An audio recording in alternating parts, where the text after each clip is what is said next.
America's changing stance on the war in Ukraine has been highlighted at the United Nations, where its UN envoy voted twice alongside Russia. First, the two countries opposed a European drafted resolution condemning Moscow's actions and supporting Ukraine's territorial integrity. Then they backed a US resolution calling for an end to the conflict but containing no criticism of Russia. It comes as the French President Emmanuel Macron says a truce between Ukraine and Russia could be agreed in the coming weeks, following talks with President Trump in the White House amidst straining US-Europe relations.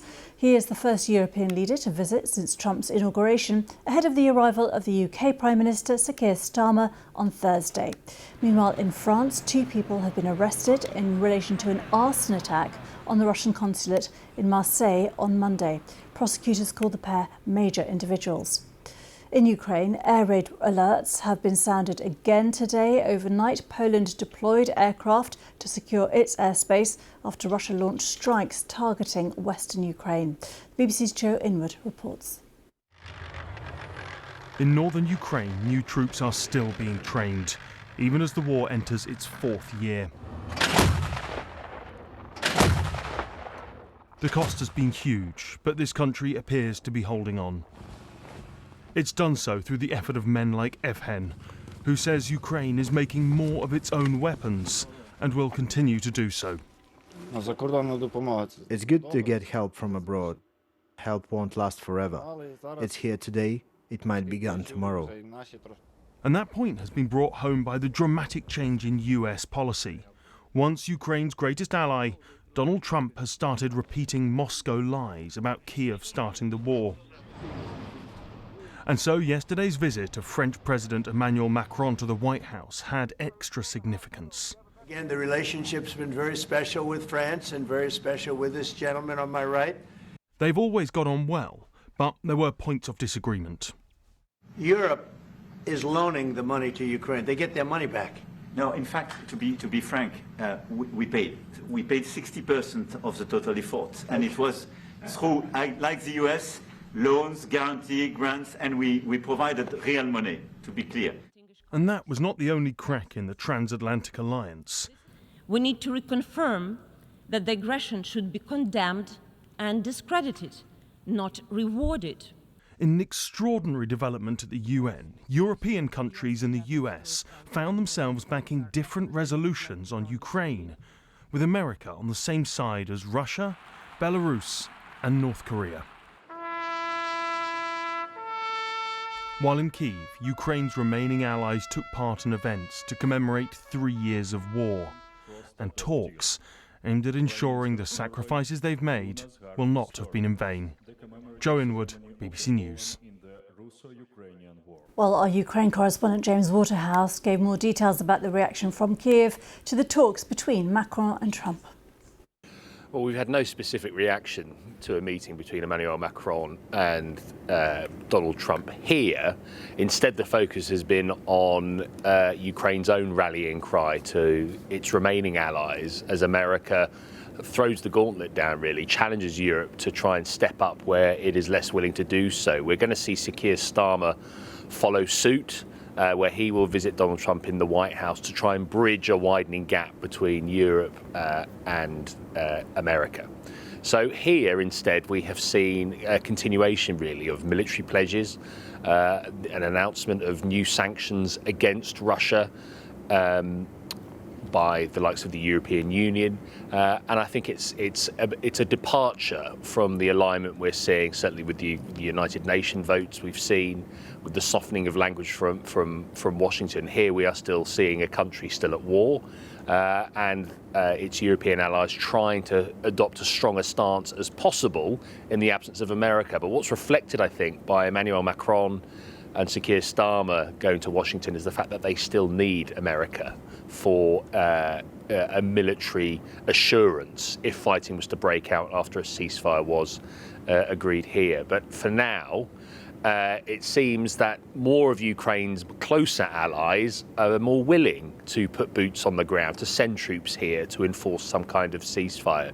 At the moment, they're keen to stress it wouldn't be in a confrontational capacity, but there is no guarantee that fighting would not break out when you consider that Russia will continue, it looks like, to occupy a fifth of Ukraine, and that would involve a sizable military presence.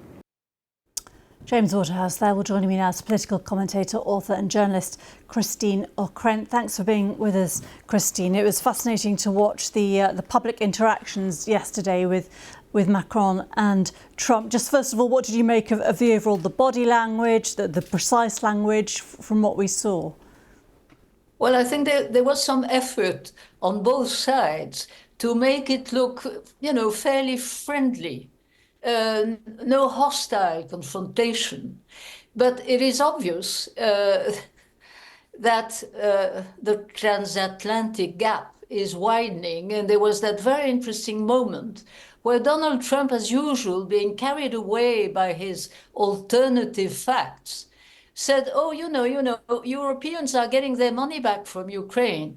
And then Macron very calmly put his hand on Trump's arm and said, well, no, actually, no. Europeans paid 60% of the aid provided to Ukraine, and, loans are the same as the US.